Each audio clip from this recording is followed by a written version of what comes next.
and welcome to Indie Business Radio. I'm your host, Donna Maria, and you have arrived at the one place where we empower you to enjoy your life, build your business, and have your way.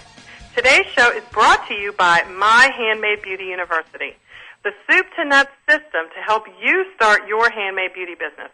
From setting up your business structure and trademarking your brand name to narrowing down your product line and choosing trade and craft shows to attend, the Handmade Beauty University is the place to get your business started on the right foot. And it's taught by me, the founder and president of the Indie Beauty Network. Live classes start April 18th. For more information, visit indiebbeautynetwork.com/HBU. Well, there was a time when the book publishing industry was composed of a few stodgy old publishing companies and a storehouse of the same old authors over and over again writing the same kinds of books for the same kinds of people. It was kind of mysterious and complicated and seemingly actually set up to keep new writers out rather than letting them in. Well, leave it to technology to break down barriers to entry, and today anyone can be an author. And because of digital technologies, you are never without the information in book form that you need to do just about anything you want. So why not write a book of your own? What's holding you back? You don't have the time, the focus, the discipline, the subject? Our guest today will help you overcome each of those challenges. She's Sophfronia Scott, author of Doing Business by the Book, How to Craft a Crowd-Pleasing Book and Attract More Clients and Speaking Engagements Than You Ever Thought Possible. Sophfronia was nominated for the African American Literary Awards as Best New Author and hailed by no less than Professor Henry Louis Gates, Jr. as one of the best writers of her generation. She's a member of the Authors Guild, the Women's National Book Association, and the Harvard Club of New York City. Welcome to Indie Business Radio, Sophfronia. Thank you for having me. I'm glad to be here.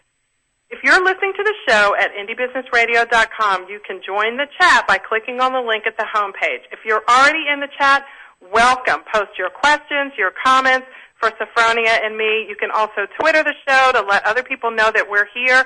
I know you know some people who want to write a book or feel like they need to get that book out and they're just struggling to do it. Go ahead and tweet them and let them know that we're here. Make sure you use the Indie or the IB Radio hashtag so we can all follow the conversation. So Sophfronia, this book, I have to say, it is. I have read a lot of books on writing a book and how to sort of narrow down your topic. And this book is so to the point and just a real critical read, I think, for anyone who wants to do this. So let's talk a little bit at first about what does it mean to actually be a published author. Can you do that on your own, or do you have to go to one of those old publishing companies to get that done? Well, as you said in your introduction, Donna Maria, technology has made it a lot easier to produce your own book, and not just any book. Before self-published books looked like nothing more than a pamphlet, but today you can create your own great-looking book, and no one would know the difference between that and a traditionally published book. So you can become a published author on your own. Now, I did my first book, Sophfronia, and I went to Kinko's.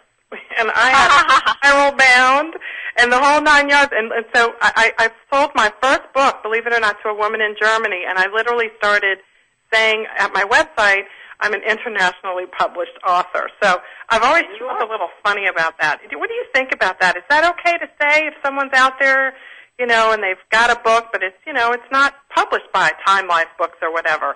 What do you think is the best way to approach talking about it once it gets done?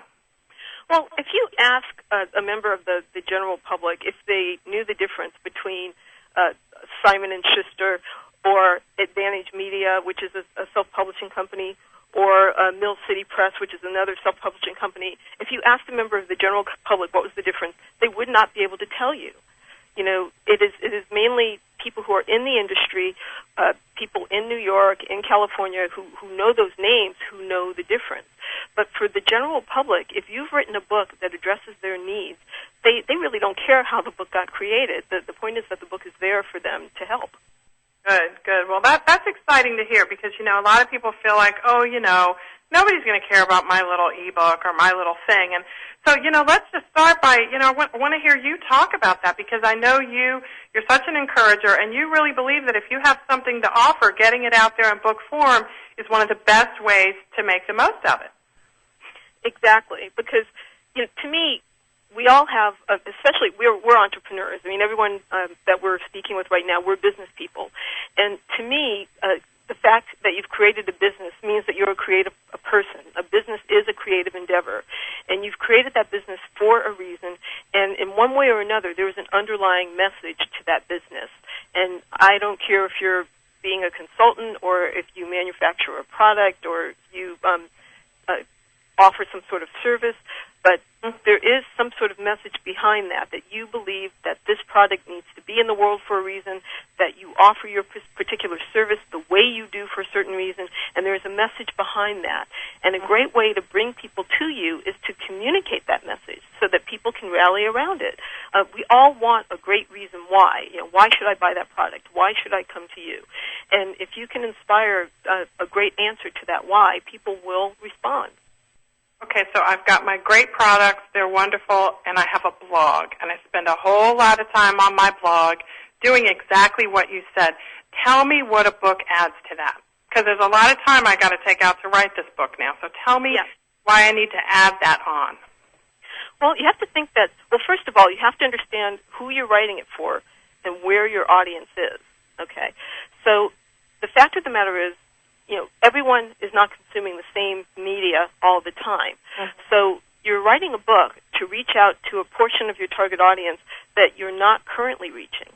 And you also want to keep in mind, and the marketer Dan Kennedy says this a lot, we cannot take for granted that the marketing strategies that we use today will be there tomorrow. Mm. So, blogs may be everywhere today, but, who knows, they could be outlawed tomorrow. Infomercials were once illegal, during the 1980s. And there's nothing to say that they couldn't become illegal again. So you really can't depend on just one way of reaching your audience. You have to put out many different lines in the water, so to speak. That's a really good point, Sophfronia. Particularly today when so many of us are using low-cost or no-cost digital technologies to get the word out, it really does pay to sort of cross-pollinate for that reason, doesn't it? We don't know what's going to happen to Twitter tomorrow. Exactly. Or email, it may not be free to send out emails anymore. That's right. Think about telemarketing and faxing. Now we have do not call lists. Right. And the spam laws are getting tighter all the time. So we really do have to create different ways to put ourselves in front of our audiences. And Sophfronia, there's so many options when it comes to writing a book today. It's almost dizzying. So we've got you here because you've done all the research and you're so good at putting all this stuff together. What are the basic options that we have? Again, people just starting out, we're busy, we got to make products, we got to actually have some time to generate some sales while we're writing this book. So can you give us some suggestions for how to approach it in terms of, do I self-publish? Do I try to get an agent? Do I pitch for myself? What are your thoughts on that? Well, it all depends on your goal. What is it that you want to have happen because you've written this book? Now, for some people, it is all about the business, and the book is a product that they want to make money on, and they also want to get it out there in a certain time frame. If you're seeking to publish through a traditional publishing house, you have no control over the time frame, number one. Number two, you don't get to make very much on the books that are sold. You get paid a very small royalty compared to what you could get if you published it on your own. The next thing is you have to think about where you're at in terms of what is your reach, what kind of platform do you have, what kind of audience can you bring to the table. If you're not at that level where you can reach thousands and thousands of people, it's going to be that much harder to get a traditional publishing house interested in you. So you could spend months and months beating your head against that door, and it's just not going to open yet because you're just not at that point. So why not spend that time to put something out there of your own, reach your audience, grow your list, and get yourself to a point where either that book could get picked up later by a traditional publishing house, or maybe your next book will. But you have to understand, what are your goals for having that happen? Mm-hmm. It may not be that being with a traditional publishing house is right for you. But if you feel that maybe you think that you're going to get a bigger audience that way, maybe you want the prestige behind being published that way. I know I felt that way when I published my first book. But you have to have your ducks in a row in order to make that happen. So you have to really understand why you want it and how you're going to get it. Sophfronia, in some ways, does it help if you're just starting out to go ahead and get that ebook out there and see what kind of feedback you can get and then use that as a way to gauge whether you want to pitch to a traditional publisher or not? I think an ebook is great to start out with if you're starting out with your business and you're not certain about your message or whether or not it's the right material that your audience will respond to. So an ebook is a great way to get out there and sorry about that. The ebook is a great way to try things out. An ebook can be just, 50, 45, 80 pages, and you can put it out there to see if it sells, get some feedback from your readers, maybe tweak the material, see what you could add to it, and go from there. That's a really good point. Now, you said 45, 80 pages for an ebook. Does it have to be that long? Is there a page minimum for an official ebook? Well, when you think about it, it's just about how people are going to engage with the material. Mm-hmm. I mean, to me, if it's shorter than 50 pages, that kind of feels more like a report to me. Okay. And not really a book. Okay. So what is it that you're putting together here, and what is the message? If I love that. Really is going to be that short. I mean, maybe it is going to be that short. Maybe you're creating a book that may someday be something more like a carry-around book that's kind of like a pamphlet. That's okay too. But you have to think when you do shorter with a book, it's still a book. But with an ebook, if it's shorter, it's hard to promote it as a book. Mm-hmm. You see what I mean? Yeah. Well, and it's probably great that if you are using Twitter and other connective tools or social media tools, you can certainly get feedback from people about what they feel comfortable calling it, and then you get some help. People are always so happy to help.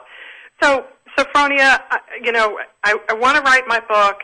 I kind of, of course, I know what my products and services are. I know how I make money. What is the first thing that I need to do to sort of set my brain up for this whole endeavor? Because it's a lot, and we want to do it right the first time. Well, first of all, you have to not think of the book as just a book. Mm-hmm. Okay. Many clients come to me, and we all think of a book as this great, lifetime endeavor, and it's like, okay, here is my book, and they think of it as, okay, I'm going to produce this book and then just sell the book. Well, that's kind of short-sighted because a book can do so much more in your business. So the idea is when you put together your book, you want to think about what do I want people who read this book, what do I want the people to do next? Okay, so you have to think about who your customer is, why you want them to read this book, then what happens next? Are you going to get them to come to your website? And once they come to your website, what are you going to get them to do? How are you going to get their contact information? How can you get them to make an initial purchase? And then how do you lead them into your whole sales system that will lead to them making bigger purchases of your products and services? That's the thing to think about, because a book all by itself is not a great product. It's this one thing that you can sell for maybe $15. But if that book leads to a bigger sale, then that book means $500, $600, maybe $5,000 to you per sale. Right. So decide what it is that you want, what your ultimate goals are, and then sort of work back from there. Because as you're saying, your website, I guess, has to be set up in order to drive people once they get to your landing page to make a purchase of that book and sort of take that action to sort of get them into your funnel. Exactly. Because, and again, that's a luxury that we have with technology. Because before, with books, someone could go into a store and buy your book, and you would have no idea where that book went or what that person did with it. Mm-hmm. But now you can put many calls to action in your book, giving away free reports, giving away product samples, giving away tickets to a workshop that will entice people to give you their contact information. And from then on, you can keep marketing to them until they do make a purchase. You build your list with your book, and that's the true value of it when you use your book as a powerful lead-generating device. So many different benefits to having one. Debbie, in the chat room, who actually has a book coming out later this year, wonders, Sophfronia, if there are published or self-publishers who produce books that are as really high quality as mainstream traditional books? Would a big bookstore consider carrying a self-published book? Well, let me ask you. You've seen my book. Would you consider my book as high quality as a mainstream published book? Well, now, that is a good way to turn this question around, because I got to tell you guys, if you haven't seen Sophronia's book, you can, of course, go to her website and check it out. You can check her out on twitter.com/Sophfronia. But I got to tell you, it looks just, I mean, it's a book. I didn't go, gee, is this self-published or is this not? Because it just looks professional. Is it self-published? Yes, it is. All right, then you know what? That's a really good answer to the question, because if you guys get your hands on Sophronia's book, you'll see what I'm talking about. The cover art is beautiful, it's colorful, it's appealing, and the name of the book is, of course, prominently displayed, and it's very nicely done. We're going to come back after our first break and talk with Sophfronia Scott a little bit more about how to get that book. We got to give birth to that book so that we can use it as a platform to expand our businesses and also our lives. This is Indie Business Radio. I'm your host, Donna Maria. We'll be right back.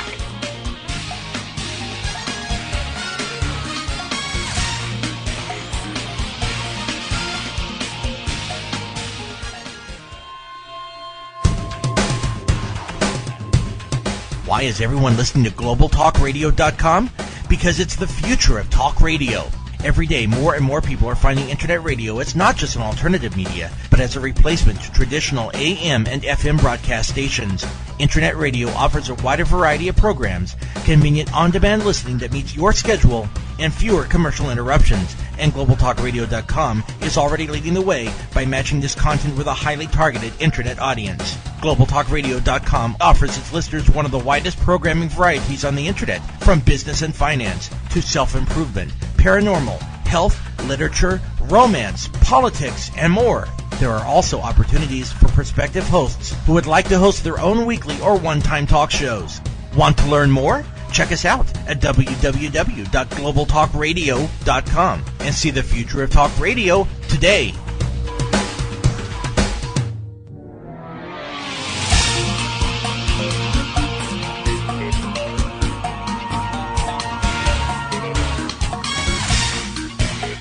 Welcome back to Indie Business Radio. I'm your host, Donna Maria. We're here this afternoon with Sophfronia Scott, the author of Business by the Book, and we're talking about what we need to do to get all our ducks in a row to line up our book for publication, whether we publish it ourselves or we have it traditionally published.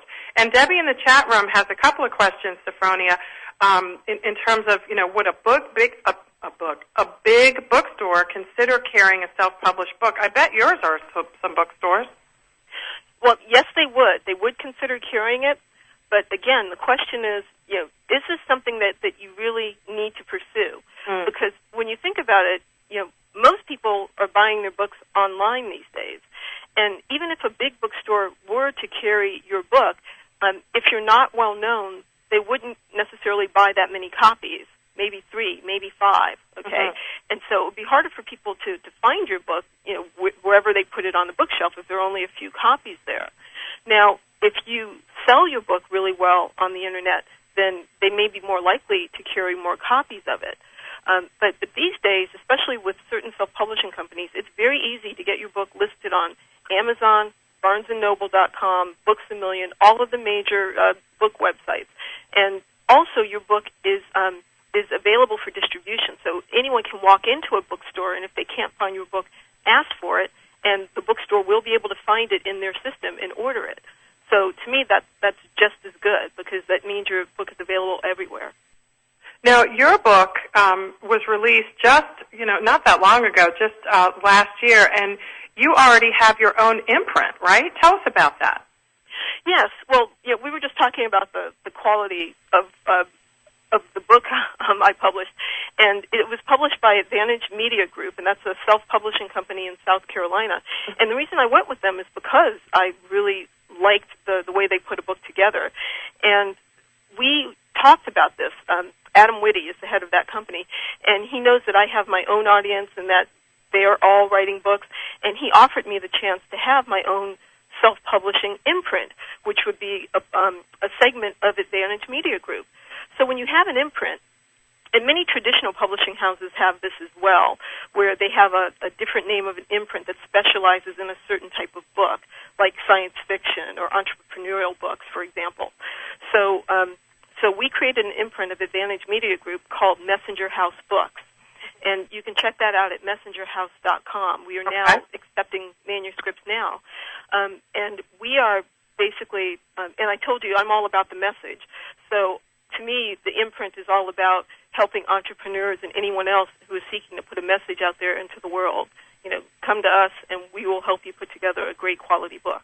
Excellent. That's fantastic. And for everyone who's listening, you can go to amglive.com, right, for Advantage Media Group? Yes, and messengerhouse.com is, again, part of that whole system. So it's either one. Excellent. We can get you there. Hearing that. So, all right, so we've got this book idea, and we've got some ideas about whether we want to self-publish or not. And so what do we do? I mean, we have a topic, but where do we go from there? Because everything is swimming around in our heads or in little categories at our blogs. What do we do to organize this stuff so we can get a consistent, coherent message out there that people will enjoy? Okay. Well, first of all, you want to talk to your audience and figure out what is a pressing problem that they want to have solved. And ideally, your book in one way or another is going to do that. Okay. Now, to organize the book, think about how you would break this up into steps. You're going to solve this problem in one way, or whatever this problem may be, whether it's, how to get your hair done and out the door in 30 minutes or less, how to maintain the whiteness of your teeth, whatever. It's going to be a series of steps. I like to invite my clients to create those steps and give one chapter to each of those steps. Okay. So let's start off, and you can even start this off yourself by just thinking about 10 chapters. And maybe your book is going to be more chapters, maybe it's going to be less, but I always start with 10 just to see where you're at. And map out each chapter in this way. Think of it as what, why, and how. Okay. What is this chapter about? Why is this step important? How do I implement it? And depending on what type of services you offer, you may not offer very much of the how, because that's the part that you're going to sell. Okay. Now, in addition to that, you're going to make notes about anecdotes that you're going to put throughout each chapter. And anecdotes are important because, number one, they allow the reader to see themselves in the book. Number two, they allow the reader to see how you helped someone with their particular issue. So it's basically a way of you presenting your expertise. So you have this what, why, and how, and you have your anecdote. And that's basically the shape of each chapter. And you're going to repeat that format, chapter 1, 2, 3, all the way over to chapter 10. And that's how you're going to organize your information. Okay? Now, to write this, now some people can sit down and look at an outline like that and work their way through it and write the book. Other people may get caught up and can't do it because they're trying to write that perfect sentence, so it goes really slowly. Right. So if you get hung up in that way, I invite you to find some sort of recording device, whether on your computer or a digital recorder of some sort, and talk your way through your outline. Okay. Now, you can talk much faster than you can write. That's true for most people. Right. If you talk your way through this book, even pretending that you're talking to a prospective client or telling a story to someone, if you talk your way through your book and record it, have that transcribed, you already have the basis of a first draft right there. And to me, rewriting is so much easier than writing, and that will get you started right there. And you had another suggestion too that I saw having to do with flip charts. Tell us a little bit about that idea. Well, that's for the visual learners, okay, who really need help putting this together. So that's the idea where you take a flip chart, these huge white pieces of paper, and you put them up on the wall, and you think of each sheet as your chapter, okay, and you use Post-it notes.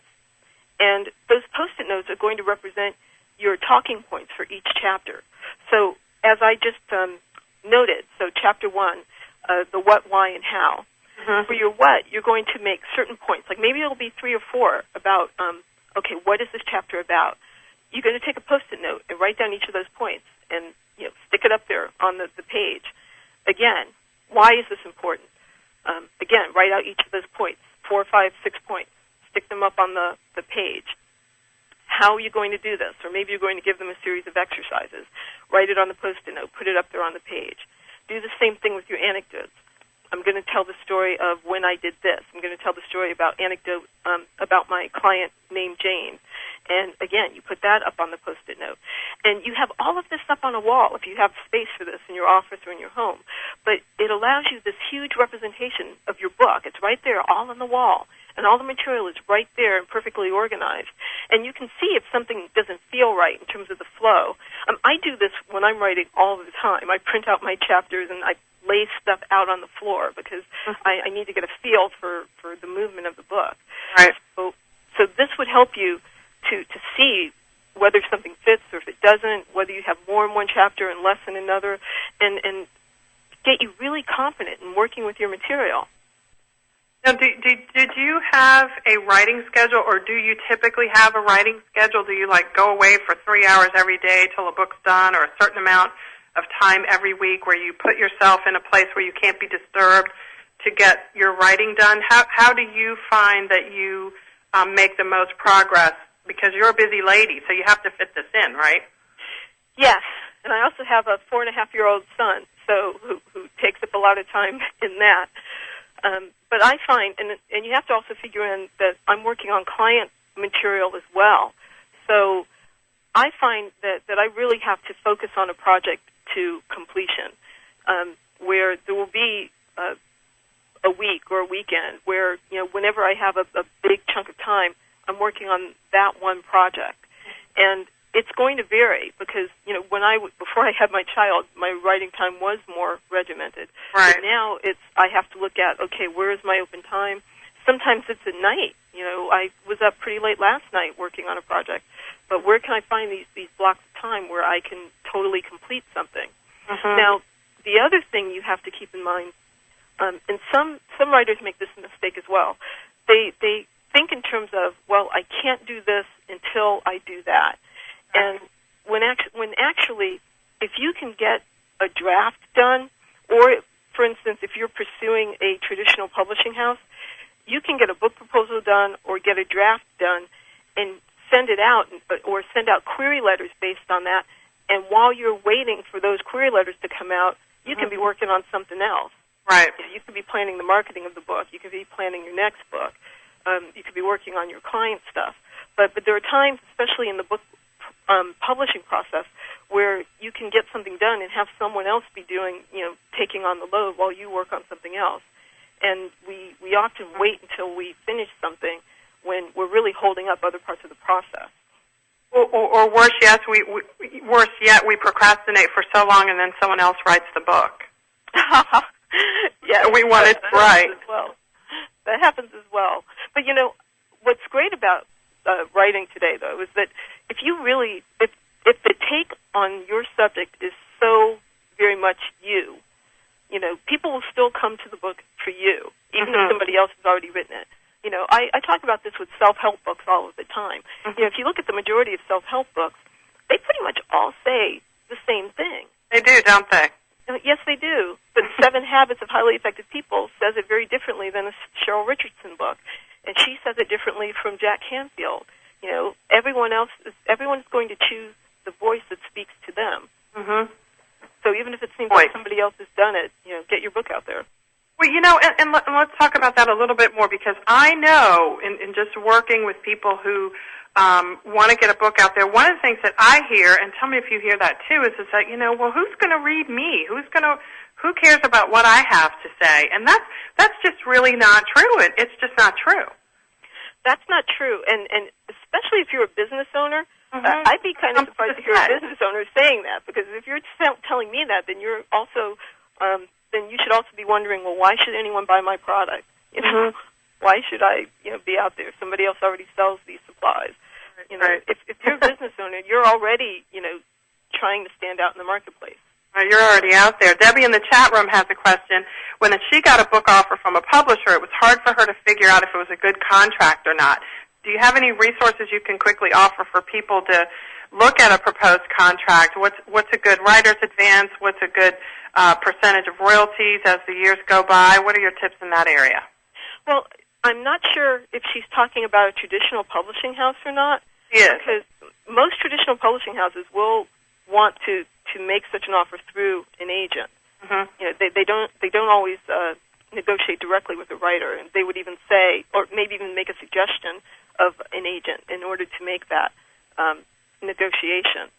So I would say, in this instance, that she did get a direct offer. I know mine came directly from a publisher, and I didn't have any. I just sort of negotiated it all by myself. But again, that was because I had already published my book. It was already out there. I had done it myself, and they knew that people were interested in it. But I guess you just kind of have to.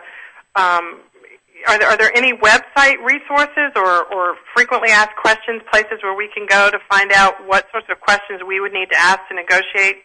Even with an agent, then you have two levels to think about because the agent has to get paid too. Yes, exactly. There is a website, I believe it's the American Association of Author Representatives, or maybe it's the Association of Author Representation. I think it's like AA something r.org or something like that. You have to Google it. Okay, I'm going to do that right now and chat it into the chat room. Here it is. I found it already. Yeah, those look at that. Those are listings of no fee of agents that don't charge fees, meaning they don't get paid until you do. Essentially, that's what that means. So you could connect with someone there and tell them, look, I have this offer on the table, and can I get some advice here? Great. That's a good resource for everyone who's listening. It's www.aaronline.com. We're going to take our last break and come back and talk some more with Sophfronia Scott about getting that book published. I'm going to be looking for everybody in the chat room to ask some more questions. If you have any questions or you're facing any challenges in terms of getting your book out there, this is a great time to talk with an expert on the topic, Sophfronia Scott. This is Indie Business Radio. We'll be right back.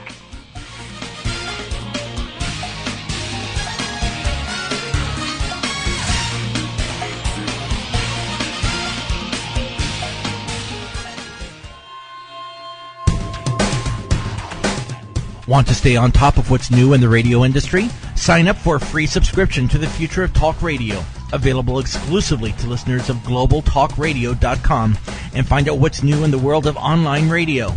Listeners can find out about new shows and special guests. People with something special to offer can find out how to become a guest and how to prepare for an interview. And prospective hosts will find a valuable resource for everything from planning their new program to selecting topics and guests, recouping expenses by selling advertising, and more. Sign up today for your free subscription to the Future of Talk Radio by visiting www.globaltalkradio.com and learn about the future of talk radio today.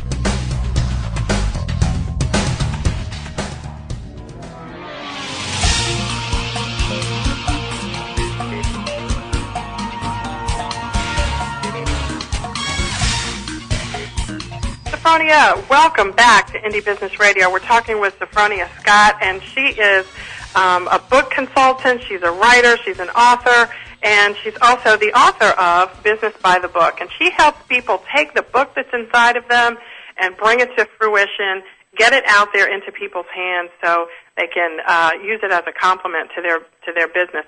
And Sophfronia, one of the things we were asking about really quickly before we took our last break had to do with going through the steps that we take to actually organize the information to write the book. And one of the things that you said was really important was to be able to tell stories and anecdotes. Can you tell us a little bit about why that's so significant? Well, anecdotes are a great way for us to take in information to learn things. I mean, that goes all the way back to the Bible, with parables. It's just a great way for people to retain information. Now, for the right anecdote for your book, you want it to have a certain shape, okay? I say that the best anecdotes have a before and after aspect. You want to be able to say, well, here's what the situation was like before this person came to me or before they bought my product, and here's how we worked on it, here's what they did with the product, then here's what it was like afterwards. Mm-hmm. And as I was saying before, it makes it easier for the reader to see themselves in that story and to relate to it and see that the same thing can happen for them. Now, the example I like to use in this is to talk about the E-Myth. Have you ever read the E-Myth by Michael Gerber? Yes. Mm-hmm. Okay. So that book is actually called The E-Myth Revisited because the original came out in something like 1985. And so I decided to go check it out because I was curious as to, what in the entrepreneurial world has changed since the first E-Myth came out. And I was surprised that the main difference in the book that Michael Gerber made when he rewrote it was the addition of a woman named, I believe her name is Sarah. Mm-hmm. And it was this long-running anecdote of him or some fictional version of him coaching this woman who was a pie baker and who was making all of the pies herself and was working too much in the business. And that was the main change, is that they created this anecdote to help people understand the information. And even now, when people talk about the book, like if you're having a conversation with someone who is talking about their business, they can even say, "Oh, I'm still baking all the pies." And you know immediately what they're talking about. It's an E-Myth reference. Right. And, it's funny that you mentioned that, too, because, so many people think you have to always reinvent the wheel, whatever it is that you do. And that example that you showed just demonstrates that you really don't always have to do that. And, I want to comment on this, too, because I went to to the library not too long ago, and I was looking for Seth Godin's most recent book. Mm-hmm. And my library did not have it. And what was interesting was they listed all these books they had that he had authored from like 1989 and the early 1990s. You can't find them anymore. They're not at his website. They're nowhere. And they have these really interesting titles like What Stupid People Need to Know About Marketing, or, it was kind of a takeoff of the Dummies, kind of books. And I thought that was really interesting because what it said to me, as I hope it says to other people, is that, everything that when you first start out, the biggest thing to do is to just get started, right? I mean, it doesn't have to be, the big thing that ultimately comes, the book that brings you where it is that you want to be in terms of your message. But it's important, Sophfronia, is it not, to just do something if you feel like this is what you want to do? Absolutely. And plus, you have to understand what you're doing with the book because that will make it easier for you to get started. Another example I like to use is Jack Canfield, the author of The Success Principles. Mm-hmm. And he was in The Secret, and he was on Oprah. And about a year ago, he published a book called The Key to the Law of Attraction. Mm-hmm. And that book was created to, take advantage of his popularity from The Secret. That book is even made to look like The Secret book, and it has that parchment look. But if you look in that book, the material is not that much different from certain sections of The Success Principles. And the main reason that book is there is to take advantage of The Secret and to also produce a product line that he created. To promote a product line he created called the Dream Big Collection, a series of journals and vision boards. So, he didn't have to reinvent the wheel. He has another book out there. It's something connected to popular sales of something else, and it's going to sell a product for him. So that book is doing what he needs it to do out in the marketplace.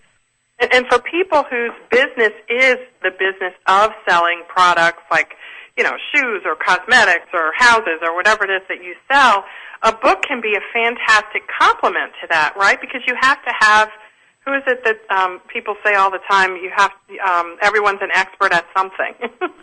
Exactly.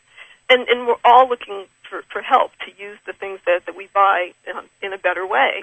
Yeah, there's a great example, and unfortunately I can't remember the website off the top of my head, but there's a dentist somewhere. I don't remember where it is, but the website was very impressive. If I find it, I'll let everybody know when I blog about this great interview. But this dentist created a product, chewing gum to whiten your teeth or something like that, and she wrote a companion book to go along with it. So when you go to her website, of course, you can click through and you can actually make an appointment to go into her dentist chair if you want to. But right there on the homepage, the biggest thing there is, here's my book on how to keep your teeth white, and oh, by the way, if you need some help, you can go buy this product as well. And all of it's right there in one place. Exactly. And the book makes her stand out in the marketplace. Which dentist are you going to choose, And it didn't have to be a complicated book. You know, it's very simple, to the point of what it is that she sells. You know. Right, and that's the beautiful part about it, is that the book is probably already in her brain. If she's a dentist and she invented the product, you know, it's really a matter of organizing, as you said in our second segment, putting it into an organized fashion and getting it out on paper. Exactly. It doesn't have to be any more complicated than that. Right, and it just takes time, that's all. So let's talk about that. We talked a little bit earlier about, you know, your life before child and your life after child, and how you're finding time is so different. But are there any principles that you can offer for people, whether we have a child or not, the principles that we need to kind of discipline ourselves to get this done? Should we try to like 5 pages a week, or, you know, a chapter a month, and then in 10 months we have a book? What are some guidelines that you can offer in that area? Well, I think that, you know, everyone works differently, so it's really hard to say, you know, do a page a day or something like that, because that just doesn't work for everyone. You have to find the rhythm that's going to work for you. But for entrepreneurs, I get the sense that we're used to working with deadlines, okay, especially if we're dealing with marketing campaigns, advertising campaigns, product, putting product out there, that we deal in deadlines all the time. So I say, make your book part of an overall business strategy that's going to launch at a certain point, and you can't help but know that you have to get this product done by a certain date. And with the strategy that I explained to you of talking your book, you could even get a draft done, recorded at least, over a weekend. Okay, and once you do that, you know, either you can use, what is it? You know, voice recognition software, right, and talk it into your computer, or this is one of those things where you do one thing, you talk the book, and then send it off, and you can be doing something else while someone is transcribing it, and then it comes back to you, and then you go back to working on the book, and then maybe you spend another 2 weekends editing and rewriting it. So it really doesn't have to take a huge amount of time. We're not necessarily talking about creating 300 pages here. You know? Right, doesn't have to be. Sophfronia, can you give us some real-life examples of some people that you've worked with who really just, you know, they are not professional authors or professional writers, but yet they've been able to work with you or work with someone else that you know to get a book published that really does help them expand their sphere of influence and take their business to another level? Well, I'm really excited right now about a new book by my client, Steve Gavatorta, and that's spelled G-A-V as in Victor, A, T as in Tom, O-R, T as in Tom, A, and his website is gavatorta.com. And Steve, with my help, Steve wrote a book called The Reach Out Approach.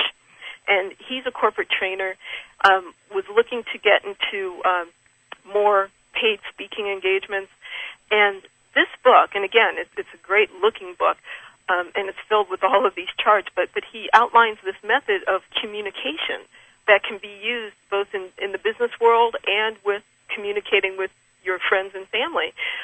But it's one of those books that has people in his realm of the world talking. And his website, you'll see, is totally redesigned around the book. Everything is now trademarked and styled around this book.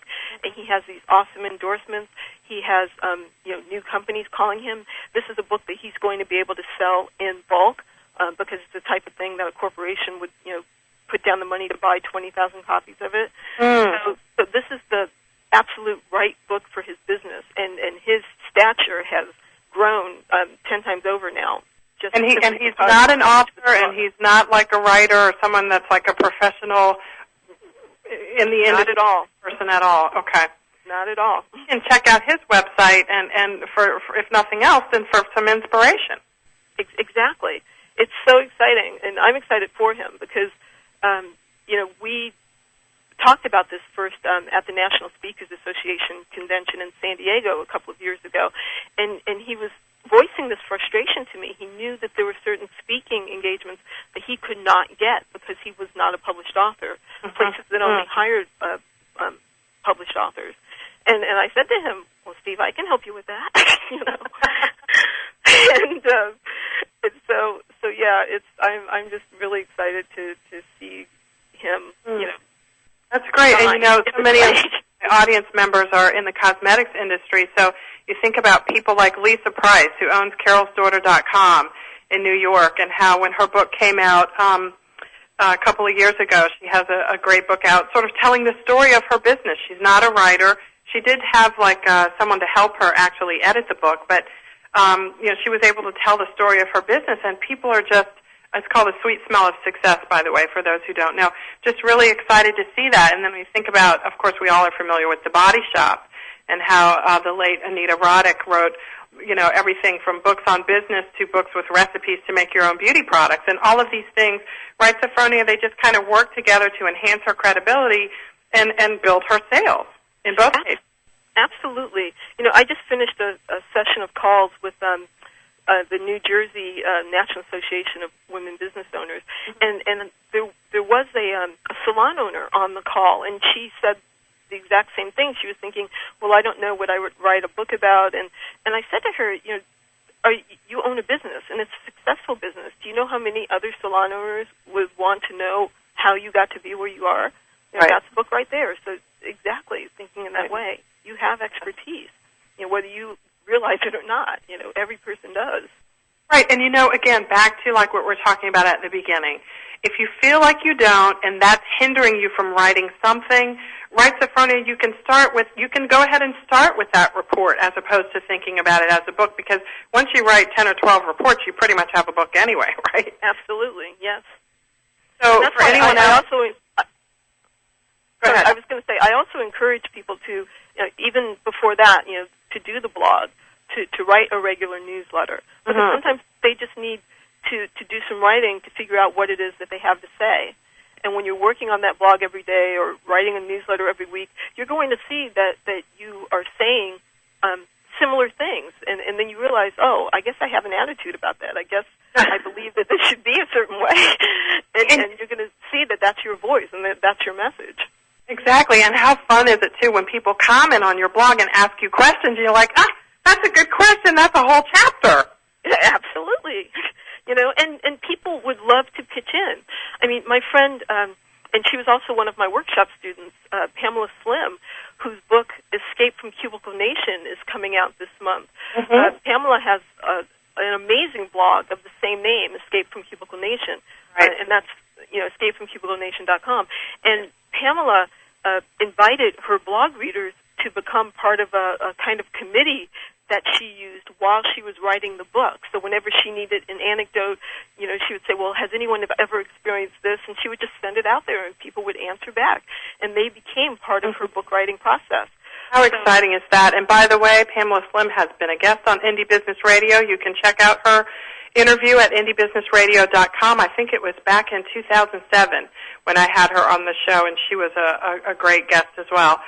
So that's a really good example, too. And her book will actually, I think it's coming out, or maybe it is out. I think it's just barely out, right, within the last few weeks. Yeah, well, April. I think the date was April, so it should be out, if not now, any day now. Yeah, how exciting. Well, Sophfronia Scott, author of Business by the Book, this was fantastic. I loved having you here. You provided so many tips.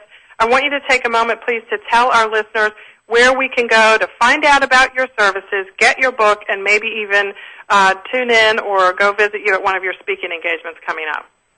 Well, you can read about the book at doingbusinessbythebooktoday.com, and my website is doneforyouwriting.com. Great. Well, we're definitely going to check that out. Everybody head on over. There's some great tips there, too, by the way. Sophfronia's got a newsletter and some other great resources for you if you are looking to write your book. Thank you so much for joining us, Sophfronia. I want to let you guys know that I have some great shows. I'm lining them up for you this spring. On April the 20th, Monique Hayward, the author of Divas Doing Business, What the Guidebooks Don't Tell You About Being a Woman Entrepreneur, will be here to talk with us about all the ins and outs, the lowdown, and the dirty about being a woman in business, the stuff that people don't always talk about. And then the next week, April 27th, we've got Ramit Sethi, the author of I Will Teach You to Be Rich. Now, this is really interesting to me because I didn't know you could really teach anybody to do that. So we're going to pick his brain about what he says, becoming a financial grown-up. We're going to talk about what that's all about. That's all coming up on Indie Business Radio. Tonight at the Indie Cafe for premium members of the Indie Beauty Network. Join us at indiebeauty.com and click on the Members Only section. Our guest host tonight is none other than Debbie Chialtas, that author of her new book is going to be coming out later this year, and she's going to be guest hosting the Indie Cafe tonight. And you can join us Wednesday at 9 o'clock p.m.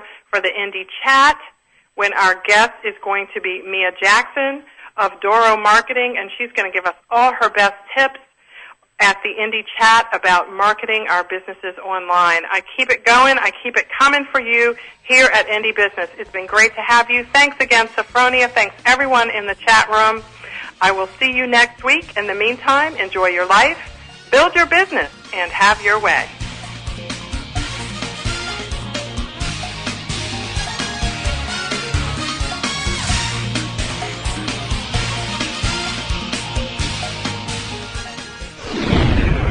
You're listening to GlobalTalkRadio.com.